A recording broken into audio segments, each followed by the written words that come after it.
बोया पेड़ बबूल का, आम कहाँ से होए। कबीरदास जी के ये शब्दों में बड़ा ही गहरा रहस्य छुपा हुआ है। व्यक्ति प्रयास करता है, कोशिश करता है कि हम वो पालें जो सबने पाया, हम वो पालें जो किसी ने नहीं पाया, पर व्यक्ति कुछ पाने के लिए कर्म कुछ और कर बैठता है। अगर बबूल का पेड़ हमने बोया होगा तो उसमें आम का फल कैसे आ सकेगा। कर्म कुछ भी हो, फल तो उसके आधार पर ही मिलेगा। इसीलिए कर्म से भी विशेष उस कर्म के पीछे की हमारी मानसिकता, हमारे विचार, अवर thought process behind the action is also very important. और इसीलिए भगवान कहते हैं कि कर्मण्येवाधिकारस्ते मा फलेषु कदाचन मा कर्मफल हेतुर्भु माते संगोत्सु कर्मणि। इसमें दो बातें स्पष्ट हो जाती हैं। सबसे पहली बात कि कर्म को करना है, परंतु फल की अपेक्षा के बिना करना है।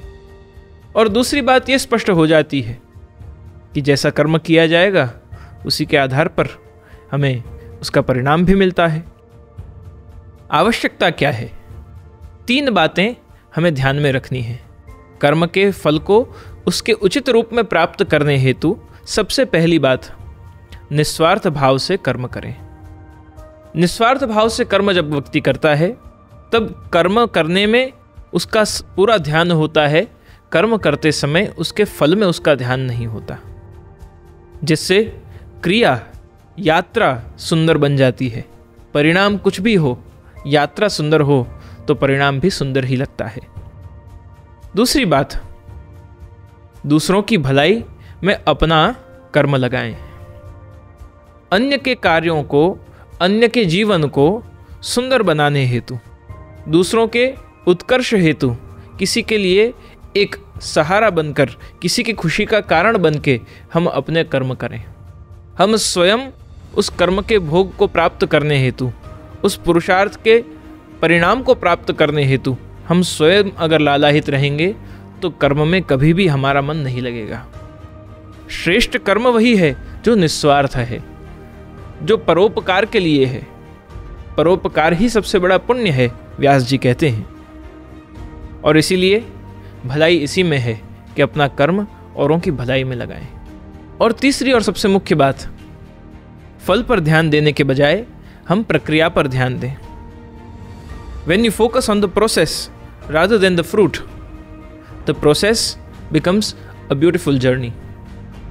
हम अपनी यात्रा में, अपने कर्म में, अपने पुरुषार्थ में हम अपना ध्यान इतना दें जिससे परिणाम कुछ भी हो, हमें आत्मसंतोष हो कि हमने अपना 100% दिया। व्यक्ति ये प्रश्न करता है कि एग्ज़ाम में पास होऊंगा या नहीं होऊंगा, मैंने जो सोचा है वो मुझे मिलेगा या नहीं मिलेगा। मिलना न मिलना बाद की बात है, रिज़ल्ट हमारे कंट्रोल में नहीं है, परंतु रिज़ल्ट पाने से पहले कौन सी प्रक्रिया को करना, कितने फोकस के साथ, डेडिकेशन के साथ, पुरुषार्थ और मेहनत के साथ हमें पढ़ाई करनी जिससे इच्छित परिणाम मिल सके, वो व्यक्ति जरूर कर सकता है। परिणाम देना उसके हाथ में नहीं, परिणाम तो परमात्मा के हाथ में है, परंतु पुरुषार्थ व्यक्ति के पास है।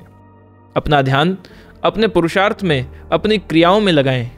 अपना ध्यान उन क्रियाओं के पीछे के विचारों में लगाएं, और विचार सुंदर होगा, कर्म सुंदर बनेगा, और कर्म सुंदर होगा तो परिणाम भी सुंदर मिलेगा।